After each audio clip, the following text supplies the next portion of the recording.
लागेल.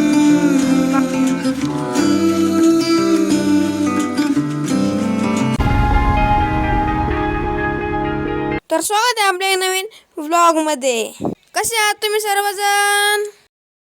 नाही मित्रांनो, 5:30 वाजलेले आहेत आणि आता मी इकडं खाली आलेलो आहे आणि मग एडिटिंग केली आणि एक्सपोर्टला टाकलं बरं का. आणि माझ्या लक्षातच नाही राहिलं ते टाकायचं, शेवटून टाकीत असं नाही मी ते टाकायचं विसरलो मी. आणि त्यानंतर मी एक्सपोर्ट केल्यानंतर मी ते व्हिडिओ बघितला का, आणि त्याच्यानंतर माझ्या लक्षात आलं अरे आपण काय केलं आहे.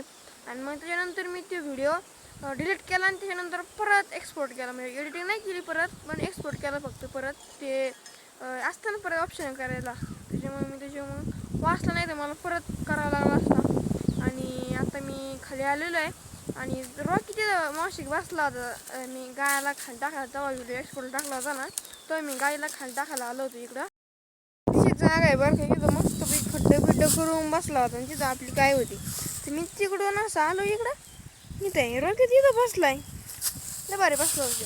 मला शूट करायला बघतो हेच टाईम भेटतो, कारण काय होतं माहिती का, दिवसभर आहे ना शूट करायचं म्हणलं का आणि मग ती ऊन लागत मरणाचं ना. म्हणजे असं ह्या टायमाला कसं ऊन पण उतरतं थोडं आणि दिवस पण असतो. मग सकाळच्या सारी मी आंघोळ केली नसते, मी आंघोळ करतो 8-8:30 वाजता आंघोळ करतो आणि मग त्याच्यानंतर तर थोडा बसतो, मग लगेच ऊन स्टार्ट होते. त्याच्यामुळं मग मी व्हिडिओ आत्ताच्याच टायमिंगला स्टार्ट करतो.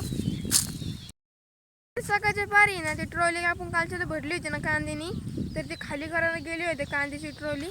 आणि आता ते तिकडून येताना परत मेढी आणायचे, कारण की आपल्याला तिथं गोठा करायचा आहे ना गायांना.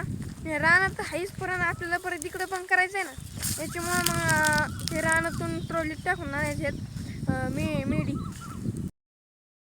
बघत असेल तर तुम्हाला मेढी म्हणजे माहीत नसेल. मेढी म्हणजे काय माहिती आहे का, ते लाकडापासून केलेली आहे ना, ते लाकडच म्हणजे मेढी म्हणजे लाकूड. आणि ते लाकडाला असं उभं करून जमिनीत गाडीत येत आणि त्यानंतर त्याला उभं करून त्याच्यावर पत्ते टाकीत येत, मग गोठ्या तयार होतं. त्याच्यामुळं मग त्याला मेढी असं म्हणतात. असंच हिंडतोय मी बरं का, खालून गायांचा आवाज येतोय. बघू आपण गाया नाही ते आवाज किंवा याचा आवाज आहे, शेळ्यांचा आवाज येते. आणि शेळ्याले बाबा येतील ना, तर त्यांचा घंटीचा आवाज येते, शेळ्यांच्या घंटीचा. मी वरती कॅमेऱ्यात बघायला चाललो का, खाली येतोच त्या दसकट घुसत येतो पाण्याच्या. खाली बघावं लागतं, कॅमेऱ्यात बघावं लागतं. सापाची घरं पण आहे, तुम्हाला सापाची घरं दाखवते मी कशी असते. मला ते सापाची नसते, ते उंदराचे असतात. उंदीर घर करतो आणि हे साप काय करतात, आई ती येतात आणि ते उंदराच्या घरात राहतात आणि ते उंदराला खाऊन टाकतात. माहिती आहे साप येतं, साप मामा येतं का उंदीर मामा येतं. वाजले येतं. सूर्य आता खूप उंच आहे, तुम्हाला दाखवते मी आता सूरज मामा. मित्रांनो, सूरज मामा आपले किती वरती आहेत अजूक, त्यांना खाली यायला अजूक वेळ लागन. आणि बाकी इकडं आपलं हे त्याला काय म्हणतील मी विसरलो भाऊ, मी विसरतो. ह्या वावरात आलो की मी प्रत्येक गोष्टी विसरून जाते. तिथून बाबाने कापलं होतं त्याला इकडं टाकलंय. आता ती ही पण काढायचं थोड्या दिवसात, तुम्हाला इथं वेगळं वाटत. आपल्याला ती पण टाकायचं आहे, काढायचं आहे, टाकायचं नाही काढायचं आहे ते, कारण की पोल पण पडन आणि ते पडन. माझ्याकडून काही चुकी झाली असेल तर मला माफ करा, कारण की मी सध्या बारीक आहे, याच्यामुळे मला काही गोष्टी माहीत नसतात आणि मी ते बोलून जातो. याच्यामुळे तुम्ही जरी माझ्याकडून काही चुकलं असेल तर ते मला नक्की कमेंटवर मी सांगा. मी ते पुढल्या वेळेस नाही करणार अशी अपेक्षा करतो आणि तुम्ही नक्की मला कमेंट करा. आता मी खाली आलेलो आहे, मी तर शेवडा आहे का मित्रांनो, मी परत घरी चाललेलो आहे. खाली गेलो, खालून परत वर चाललेलो आहे, कारण की तुम्ही कालच्या ब्लॉगमध्ये बघितलं खाली कसं आहे. आता आपण वर नाही, वरती ना इकडं जाऊ आपण आणि इकडं तोंड केलं का सूरज माझ्या डोळ्यात प्रकाश टाकीत येत. मग मला नीट वाटता येत नाही, मला असं बघावं लागतं.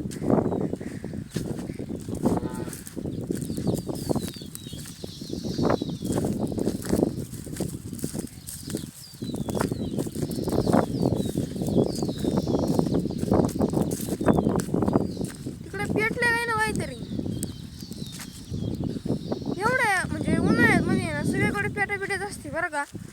म्हणजे सकाळी मी गेलो कालच्याला ना तिकडे तिकडे पेटलेलं होतं आणि कालच्याला तिकडे खाली तुम्हाला दाखवलं ब्लॉगमध्ये. आता तिकडे पेटून राहिले. तर मित्रांनो सूरज मामा म्हणून आपल्याला दिसत पण तुम्हाला थोडे दिसत असेल तिथं. बाबांनी नाही इकडे काही बोराटीचे काटे पण आणून टाकलेले. आता बोराटीचे काटे आहे ना खूप छोटे असतात बरं का. आणि ते बाबांनी कसं काय उचलून टाकतात काय मी इकडे एवढं मोठं. आणि काय मित्रांनो बोराटीचे काट्या आणि इकडे बघा छोटे काटे आहेत.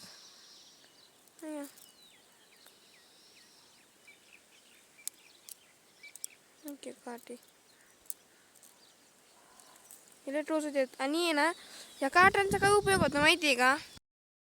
ना शेतात जर काटा बिटा काही टोचला ना या काट्याने परत काढीत आहेत.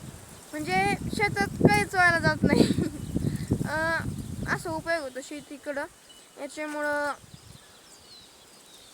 इकडं काहीच व्हायला जात नाही. आणि तुम्हाला कुणाचं वातावरण आवडतं तुम्ही नक्की मला कॉमेंट बॉक्समध्ये सांगा. आणि आजच्याला खरं मी वार सांगितलं नाही. आजच्याला रविवार आहे आणि दिनांक 3 आहे. हा 3 थांबा चेक करतो. हा 3 तारीख आहे. आजच्याला वार रविवार आहे. आणि आजच्याला आपल्याला दिवस 14वा आहे म्हणजे डे 14 आहे. आणि अजून 100 ब्लॉग तयार करायचे मित्रांनो. तुम्ही आपल्या चॅनलला सबस्क्राईब करत नाही तर लाईक करत नाही तर कॉमेंट्स करत नाही तर आणि याला काय अर्थ आहे मित्रांनो. मला लय मेहनत करावं लागते मित्रांनो. एडिटिंगला ब्लॉग बनायला दिवसभर विचार असतो मित्रांनो. म्हणजे काय करायचं आहे आजच्याला शूट. आणि तुम्ही सबस्क्राईब करत नाही तर महाराष्ट्राच्या मुलाला नक्की सपोर्ट करा. आणि मित्रांनो तुमचं एक सबस्क्राईब लय जणांचं स्वप्न असतं. याच्यामुळे तुम्ही नक्की आपल्या चॅनल सबस्क्राईब करा, लाईक करा, कॉमेंट करा, शेअर करा. जास्तीत जास्त आहे ना गावाकडले ब्लॉग बनवतोय कारण की म्हणजे इकडं म्हणजे वातावरण खूप शांत असतं आणि खूप दाखवण्यासारखं असतं. कारण की जे शहराकडून बघतात त्यांना जास्तीत जास्त गावाकडलं वातावरण असतं. गावातल्या कडल्यांना त्यांना जास्तीत जास्त शहराकडलं वातावरण आवडतं. पण मला तर गावाकडलंच वातावरण आवडतं. जे माझे आई वडील होते त्यांना तर शहरातलं वातावरण आवडतं.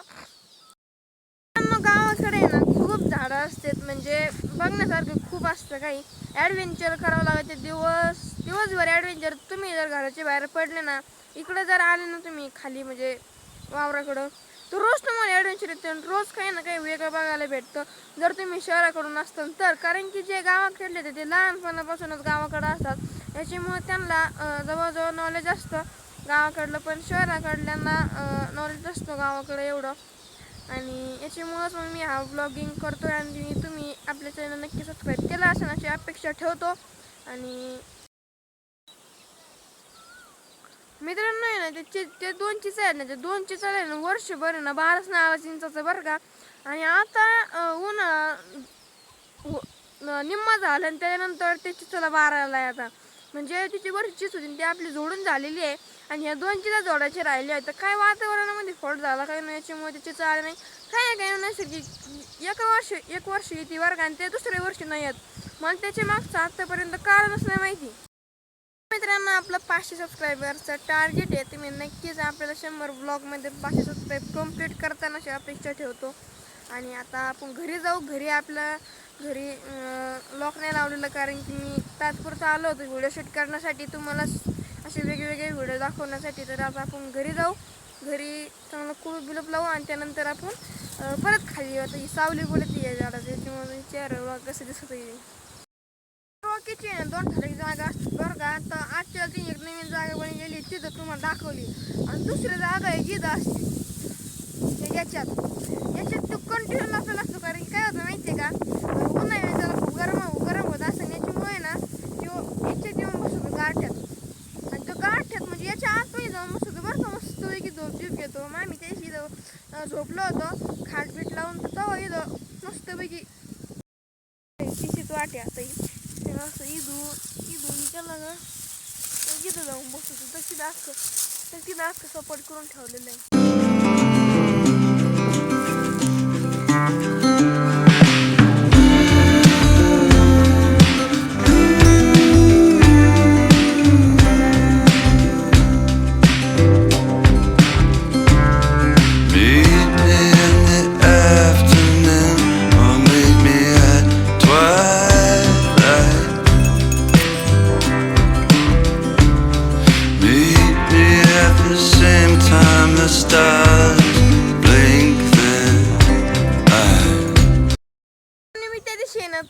चिचा चुकीच्या दाखवल्या होत्या.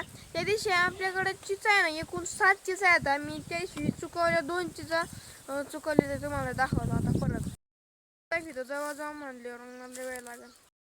एकटी चिचे, एकटी चिचे, एकटी दे, एकटी दे, एकटी दे, एकटी दे. आणि त्याच्या पलीकडून पण एक केला तुम्हाला होती की मित्रांनो. आपल्याला मोरगासाची बॅग आज फोडायची होती. आज नाही, परवाच्यालाच फोडायची होती. 1 मेला, आजच्या 3 मे आहे. आज पण बाबाच्या लक्षात नाही आपण फोडावा का. बाबा येतात रात्री झाला तर बाबा त्यांना म्हणू आणि मग आपण या मोरगासाच्या बॅगेचं उद्घाटन करू. आणि ही बॅग भरायला किती वेळ लागत होतं मी कॉमेंट बॉक्समध्ये नक्की सांगा बरं. ते मी तुम्हाला त्या दिवशी प्रश्न विचारला होता. मित्रांनी आपल्याला गोठा करायचा आहे, तर त्याच्यामुळे आपल्याला अख्खी सपाट करावं लागणार आहे जेसीबीने. जवळ बाबांनी एवढ्या याच्यात खूप झाडाला बोराटीचे काटे होते ना, तर याला क्लीन मारलेलं येतं, पण झाड होतं ते पण काढलेलं आहे. आता फक्त एक हे गौंडा आहे ना, ते गौंडा उचलायचा आहे. गौंडा म्हणते तर ती उकांडा उचलून वावरात नेऊन टाकायचं आहे शेणाला. आणि त्यानंतर जेसीबीने याला प्लेन करायचं आहे. आणि त्यानंतर इथं गोठा तयार करायचा आहे. आणि त्याच्यात मग आपलं सगळं काय राहते. आजच्याला एवढंच फक्त. व्हिडिओ लवकरच उद्याच्या ब्लॉगमध्ये. तोपर्यंत नाही थांबा. तुम्ही आपल्या चॅनलला सबस्क्राईब केलेलं नाही आहे मला माहिती आहे.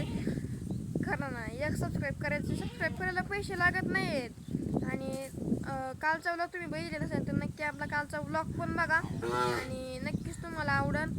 तर जरी माझ्याकडून काही चुकी झालेली असेल तर मला माफ करा. आणि मग नक्की कमेंट तुम्ही सांगा ती चुकी झालेली, मी जेणेकरून दुसऱ्या व्हिडिओमध्ये ती चुकी करणार नाही. आणि आता आपण एंड करू हा व्लॉग. आजचा व्लॉग तुम्हाला कसा वाटला आहे तुम्ही नक्की कॉमेंट बॉक्समध्ये सांगा. भेटू लवकरच व्हायच्या व्लॉगमध्ये. तोपर्यंत